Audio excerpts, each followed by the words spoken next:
This podcast is sponsored by Talkspace. You know when you're really stressed or not feeling so great about your life or about yourself? Talking to someone who understands can really help. But who is that person? How do you find them? Where do you even start? Talkspace. Talkspace makes it easy to get the support you need. With Talkspace, you can go online, answer a few questions about your preferences, and be matched with a therapist. And because you'll meet your therapist online, you don't have to take time off work or arrange childcare. You'll meet on your schedule, wherever you feel most at ease. If you're depressed, stressed, struggling with a relationship, or if you want some counseling for you and your partner, or just need a little extra one-on-one support, Talkspace is here for you. Plus, Talkspace works with most major insurers, and most insured members have a $0 copay. No insurance? No problem. Now get $80 off of your first month with promo code SPACE80 when you go to Talkspace.com. Match with a licensed therapist today at Talkspace.com. Save $80 with code SPACE80 at Talkspace.com.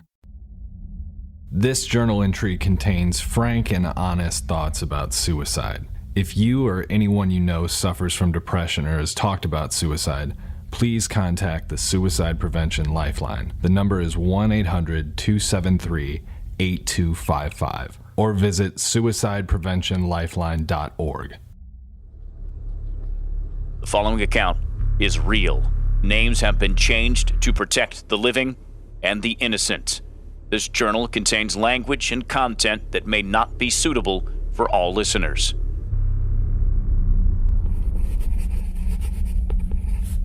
A career in a funeral home is made up of days and days blurred together to make up years. Some days are vivid for obvious reasons, others just fall off your radar completely. I'm not entirely sure what the moral or message of this story is because I still have the same information about this dead body I had 12 years ago when I made the removal. Some of these entries are profound and filled with life lessons. Others are just my excuse to point at a shaggy dog, or a man who committed suicide at work and still has his eyes open. Either way, my name is Grant, and these are my funeral home stories. Chapter 10, Suicide O.T.J. It's 2 p.m. on a Thursday. It's the first week of June and my first full week of summer vacation. I'm sitting on the counter in the operating room at the funeral home watching Ned embalm a body I picked up this morning around 11 from Morning Crest Assisted Living Community. Little old Irma Johnson. She was 94 years old, 5 foot nothing, and just under 100 pounds. She wasn't sick, her body just stopped working and she didn't wake up this morning. We got the call around 10:20 and I was back with her body at the funeral home by 11. Ned took an early lunch for some reason, but started embalming the body as soon as he got back. He's been at it for a while now and he's mostly done. Ned already washed the body, set her features, and replaced Irma's blood with rosy red embalming fluid to give Irma a more natural, lifelike color. Sometimes injecting a body with rich tinted fluid can backfire. Just ask Ned. He embalmed a guy 2 months ago that looked like a fucking fire truck when he finished embalming him. Ned didn't really have a good explanation for his coloring. I think he was probably worried the body was going to stay greenish gray, so he hit him extra hard with the pigment. Thank God for makeup. Most of the time, a good funeral director can cover up his embalming mistakes with makeup. Ned had to cover Mr. Fire Truck in foundation to conceal his rosy mistake, but the family never noticed. Or if they did, they didn't say anything. Ned's preparing for what I consider the most invasive and brutal part of an embalming procedure, the body cavity aspiration.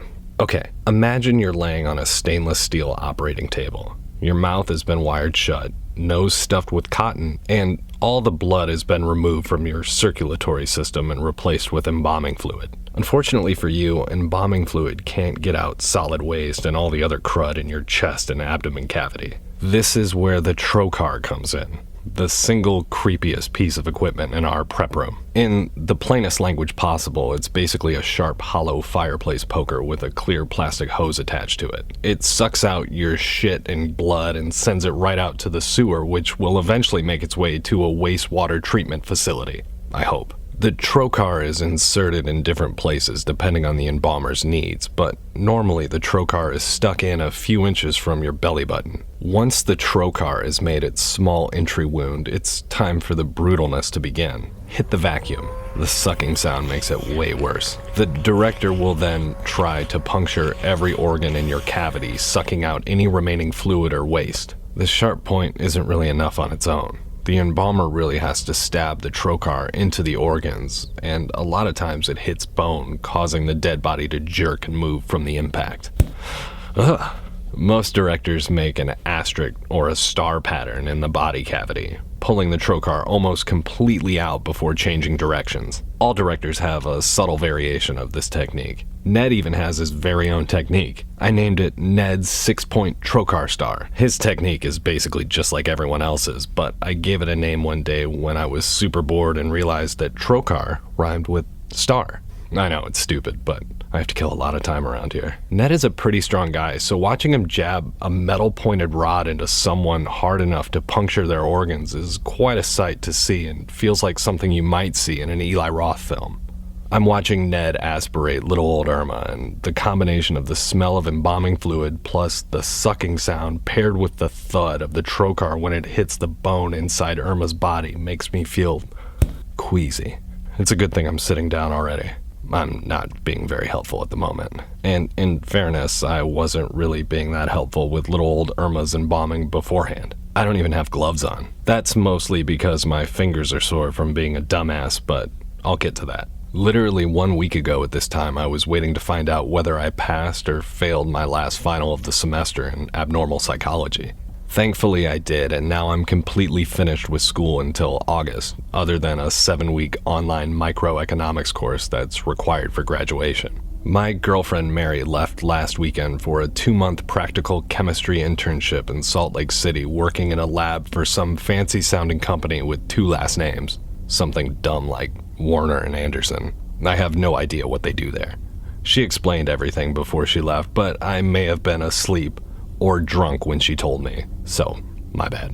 Naturally, I miss her, but it's nice to have a bit of a break. The last few weeks, things haven't been that great between us. I think the stress of finals plus her overall lack of patience with me and my work schedule is weighing on her. I get it. Dating someone in the funeral industry is tough, and Mary wants a normal relationship with regular hours and regular dates, not dates interrupted by death calls. Again, I totally get that. Things are mostly looking up for us after a long late-night discussion about our future. I told her I would do a better job being present if she would do a little better job being patient. The problem is lately it's hard for me to differentiate between her being mad at someone else and her being mad at me. Once Mary gets wound up, she's hard to stop. Thanks to my annoyingly grueling semester of abnormal psychology, I'm able to call this what it is and feel less bad about myself. It's displacement. Displacement is when we satisfy an impulse with a different object because focusing on the primary object may get us in trouble. So that's displacement, and that's what Mary's doing. But if you'd like to use snazzy street lingo, you could say she's kicking the cat. I gotta say, this semester it's been hard to tell what Mary I'm going to get when she answers the phone. It's a lot of fun. Needless to say, I'm happy that we get 2 months of decompression over the summer, but I'm more than a little worried she'll meet a cooler, better-looking guy in Salt Lake City that isn't in the funeral industry and she'll dump my sorry ass. I don't know. I don't think she'll do that.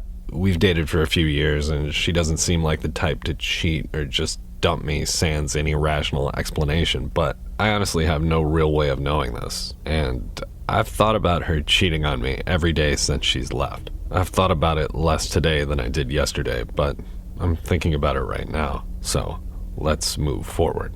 Last night I trimmed my nails and may have gotten a little carried away, hence the sore fingers I mentioned before. Now every time I need to pick something up or do anything with my hands, I'm reminded that I really need to start getting manicures so I can avoid this, or I could just be an adult and take more time clipping my nails. Either way, I've been trimming my nails a lot more lately after reading an article about the millions and millions of germs living underneath the edge of your fingernails. Ned is now aspirating Irma, and the hose from the trocar to the drain is filled with a lot more red, black, and brown sludge than I thought could fit inside Irma's little body. If I close my eyes, it would sound like someone is sucking up large bowls of Jell-O with a shop vac.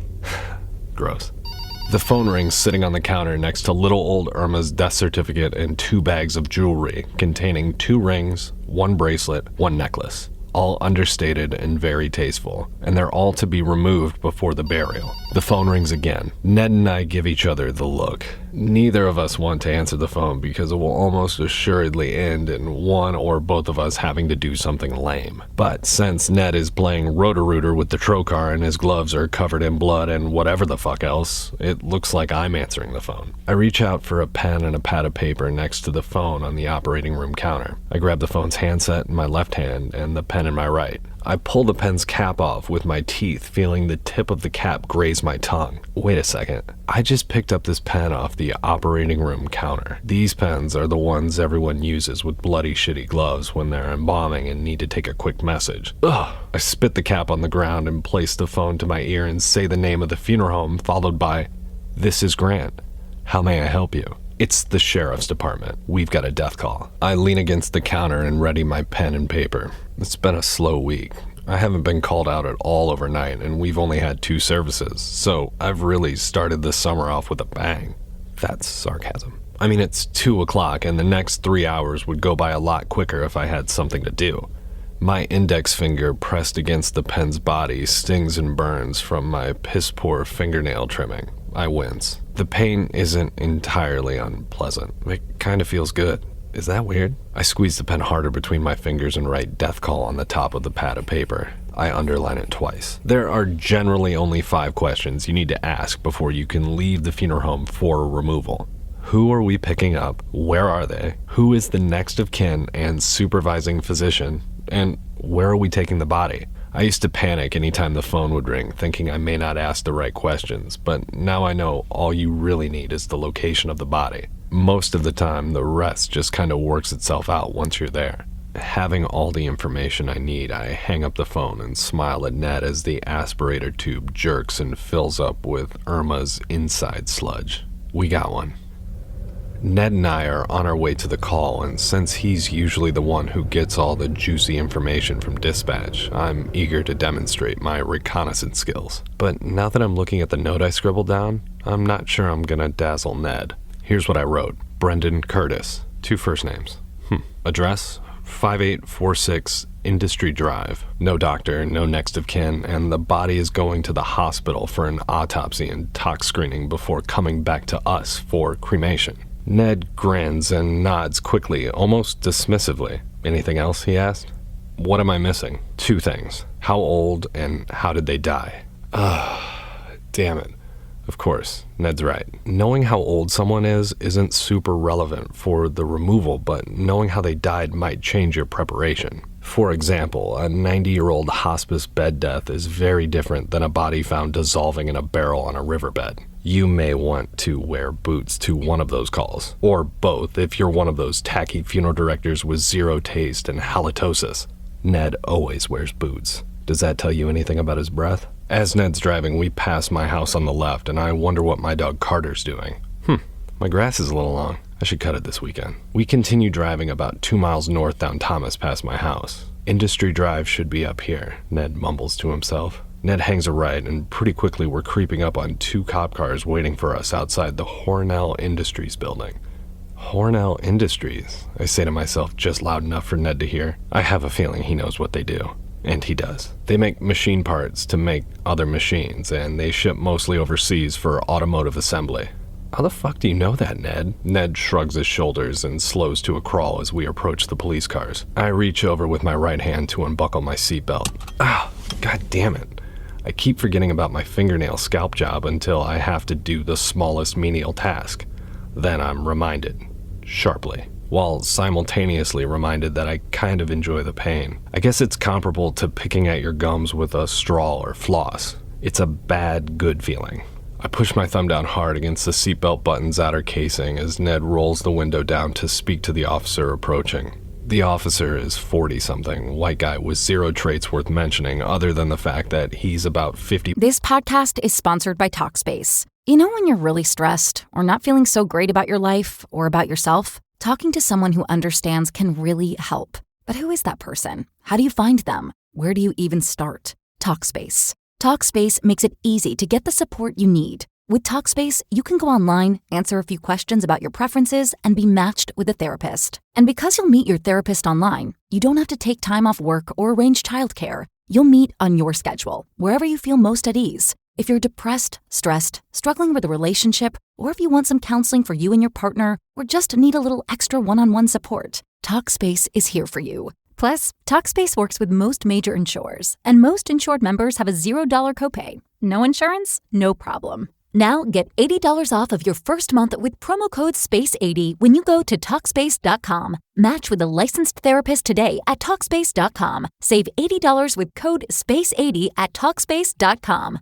Pounds overweight and looks poured into his brown sheriff shirt. He looks out of breath as he approaches the car, and I notice the strain on the buttons of his shirt. Jesus, dude. Do they make that shirt in adult sizes? He has to know that's too tight. He starts talking, but now I'm too distracted by a neat line of sweat sitting above his upper lip to hear any of his non-death related pleasantries. I tune back in at the perfect moment. He starts to break down the scene. It's a suicide. Nothing messy, he says. A suicide? In a corporate office? Naturally, I perk up a bit. The officer points to a shed, which, from where Ned and I are sitting in the van, looks like it's a little bigger than a single-car garage. It's a maintenance shed for lawn equipment. Apparently, our deceased, the officer looks down at a small pad of paper, Brendan Curtis Jr., 45, was an employee here at Hornell Industries. He was the officer looks back down at the paper, the lawn and grounds crew maintenance supervisor. He could have stopped there, but he gave us a little more information. We know he clocked in at 4:52 a.m., did his daily routine, mowing, edging, blowing, etc. And at 1:15 p.m., Brendan clocked out and hung himself right next to his workstation. We're guessing he waited until all the people on his shift went home at 1. The next group wasn't coming in until 3, so he had a little time to himself. Okay, there's a lot to process here. 1, my note-taking isn't great because Brendan Curtis is actually Brendan Curtis Jr.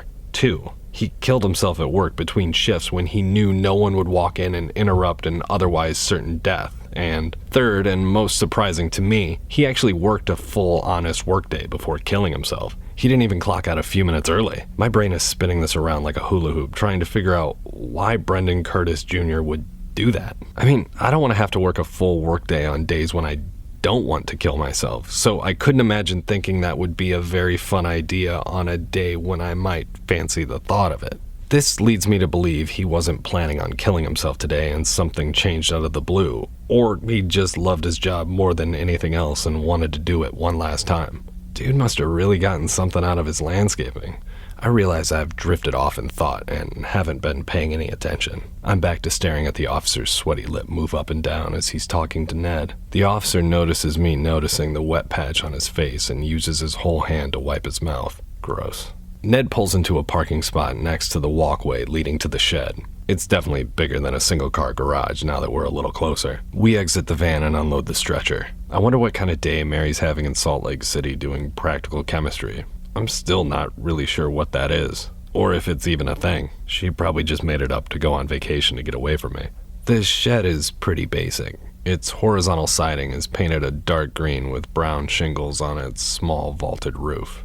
It's probably painted those colors so no one notices the shed against the trees and the grass. It just blends in. Hidden in plain sight, I think to myself while I push the stretcher behind Ned and the officer. They're talking about baseball or some dumb shit. Who knows? As we get closer, I think about the person we're picking up, Brendan. He chose to die alone, in a shed, here, at his work. That's so strange and sad. I imagine Ned walking into the funeral home one morning to find my lifeless body hanging from one of the exposed metal pipes in our basement. Having worked with Ned for several years, he would probably cut me right down and take me up to the prep room for immediate embalming without batting an eyelash or even taking a moment to reflect on my life. But really though, what would Ned do? He'd be bummed out a little bit, right? Am I really thinking about this right now? Anyway, what would I even use? A rope? I can barely tie my own shoes, let alone fashion a noose sturdy enough to support my body weight. So I don't think Ned needs to worry about finding me hanging in the basement anytime soon. I mean, unless the YMCA has another outdoor knot tying workshop coming up. As I admire the freshly manicured lawn surrounding the sidewalk, I'm scrolling through the Rolodex of all the suicides I've seen over the years, and I can honestly say I never get used to the idea that I'm standing with a dead person in the place that they chose to take their life. It's just fucking creepy. Like the non-realistic, paranormally paranoid part of my brain always plants the seed that the person might still be there watching me somehow. Could you imagine standing outside your dead body observing the world reacting to your death? Or how about this? Could you imagine watching your own embalming? Think of poor little old Irma forced to watch Ned stick a fireplace poker in her stomach and suck out her guts. Now I'm imagining Ned thrusting the trocar into my abdomen, puncturing my lungs first on his way to every other organ. Just imagining the sharp tip of the trocar touching my stomach sends a shiver over my entire body. I clench my fists to fight the shiver while pushing the empty stretcher easily with my stomach, and the sting from my botched fingernails snaps me back into the moment with something familiar and uniquely comforting. A gust of hot air hits my face, and the smell of fresh grass clippings smothers me with good feelings, the same way sausage souffle would on Christmas morning. I love this smell. It always feels like summer when I smell this. There appears to be only one entrance to the shed. It's a thin metal sliding door, and Ned, the officer, and myself are stopped in front of it. Without any warning, the officer slides the door open quickly. The light floods the shed with glorious early summer sunshine. "You guys need the shed lights on?" the officer asks. "No," Ned replies abruptly. My eyes and brain take in the suicide diorama before me, and I'm in shock. But not for the reasons you might think. The shed is immaculate. The inside feels like they could shoot an episode of This Old House in here. Not a speck of dust or any trace of disorganization. Apparently Brendan liked to keep a tidy workspace. The first thing my eye is drawn to is an entire wall unit of stainless steel cabinets covering the entire back wall of the shed. The cabinets are framing a pristine stainless steel countertop with 3 mini Black & Decker toolboxes pushed up against the wall. There are 3 backpack leaf blowers hanging from the ceiling, along with 2 or 3 weed eater and edging units lined up and down the right side of the shed. The left side had 2 green and yellow John Deere self-propelled walking lawnmowers, not too dissimilar from my lawnmower. I have a Toro. John Deere was a little out of my price range. The grass was cut today, but I see no discernible sign of use. So Brendan must have hosed off his mower after he finished? That's an interesting thing to do right before you kill yourself. That's either a sign of complete insanity or professionalism, or both. I'm not really sure at this point. The floor is a black and gray speckled epoxy all-weather surface. It was masterfully applied with no seams or imperfections. I don't see any cobwebs or sign of any infestation anywhere either. That's a tall order around here. Brendan must have sprayed relentlessly to keep the shed bug-free. I mean, we're practically in the woods. This place should be crawling with bugs. Everything is so clean in here, including the floor. You could eat off of it, if there wasn't a middle-aged dead guy laying on it. I suppose you could eat around him if you really wanted to. Ned and I parked the stretcher just inside the shed. The officer walks back to his car to grab some information for us. It's just the 3 of us now. I put on my gloves, doing my best to avoid irritating my fingers any further, and finally take a closer look at the body. Walking up to Brendan, I can honestly say for a suicide, there wasn't much mess. No blood, no shit, no piss. Clean. Brendan had on a pair of white leather New Balance sneakers, grass-stained of course, tan painter slacks, and a hunter green t-shirt with a white Hornell Industries logo on the chest. Green and tan, just like the shed. Hidden in plain sight. Did anyone notice you, Brendan? I think to myself. Ned bumps into one of the lawnmowers next to the body, and it startles me. Ned points to Brendan's neck. Oh, look at that. My eyes are drawn to the bright orange extension cord tightly wrapped around Brendan's neck, which has been cut just past the crudely tied and firmly cinched double knot touching his neck. Oh, that's not an elaborate knot at all. I look up at the wooden support beam running across the ceiling and see the rest of the extension cord hanging impotently down towards us. I look to my right and see a metal work stool that's laying on its side. That's really the only thing out of place here. I go to look back at the man's neck for scrapes and scratches, but I notice the man's face for the first time and we make eye contact. You have no idea how startling and troubling this actually is. His eyes are wide open. And normally when you make eye contact with a dead body, you can sense terror or feel the fear in the body's last moments, but Brendan was different. Most of the whites of his eyes are red from the broken blood vessels from the pressure of the act of hanging, but he doesn't look scared at all. Nothing about the expression on the man's face reads as fear. It's just blank, expressionless certainty. It's very bizarre. It's like he wasn't frightened or troubled at the end one bit, just committed. I look to see if there are any signs of hesitation. His collar isn't even stretched out. When people hang themselves, they have a tendency and unrealistic expectation to try and break free by getting their fingers between their neck and the rope. But most of the time, they just end up grabbing their shirt and stretching out or ripping their collar by mistake. Brendan must have really wanted this. I look around and notice how clean the shed is. This was his safe place, his man cave. Looking at his bland outfit that matches the shed, I wonder to myself as I go back to staring into his eyes. Did you feel insignificant and unnoticed? Did you not have anyone to talk to about what was actually happening in your life? The look on his face leads me to believe that this wasn't a choice made out of impulse or fear. He had everything in order and was ready for his departure. He even hosed off his fucking lawnmower. This was a calculated suicide. Everything went according to plan by the look in his eyes, but why here? Was he worried about his family finding him, or did he not have a family? I look at his hands, no rings, just loose grass clippings stuck in his knuckle and arm hair. I think about having an extension cord around my neck. I imagined trying to pry my fingers underneath the cord to save my life, kicking and spitting in the process. I don't think I would have had that look on my face. Ned and I get ready to pick up the man's body. I take the legs, having already seen enough of the man's face and eyes. Even though he's dead, every time I make eye contact with him, I feel like he was watching me, like a ghost. I don't know if I really believe in spirits and ghosts.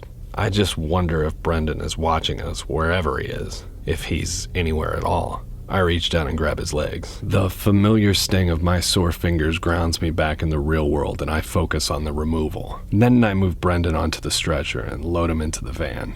As Ned and I pull off, I think about how bizarre this call was. I've been in a million sheds, a few with dead bodies, but none were ever this nice with the dead body inside. I racked my brain all the way back to the funeral home, trying to think of reasons why Brendan would have hung himself with an extension cord in his work shed. Ned turns on the radio and starts scanning stations. If he loved his job and that shed so much, why did he kill himself there? Talk about ruining the vibe for everyone else. Coda. It's been 12 years since I looked Brendan Curtis Jr. in the eyes, and I'm still not anywhere closer to understanding why he killed himself, and at this point in my life, I'm not sure finding out why he killed himself would even be that satisfying. Working at a funeral home means sometimes you find yourself in the weirdest places under the strangest circumstances without any explanation, and you just have to be fine not knowing everything. I never did get any better at clipping my nails, and I never learned how to tie any impressive knots, which is probably a good thing. And just because I'm sure you're a little curious, Mary's Salt Lake City internship was the beginning of the end of our relationship, but we'll talk about that another time. My name is Grant, and these are my funeral home stories. Thank you for listening to My Funeral Home Stories. If you enjoyed today's podcast, please rate and review wherever you listen. It actually helps out a lot more than you think. Be sure to follow me on social media at Pomo and Kitsch, and also check out my album, Pomo and Kitsch, Fetch. Also available on the iHeartRadio app, Spotify, or wherever you listen to music. Thanks for listening.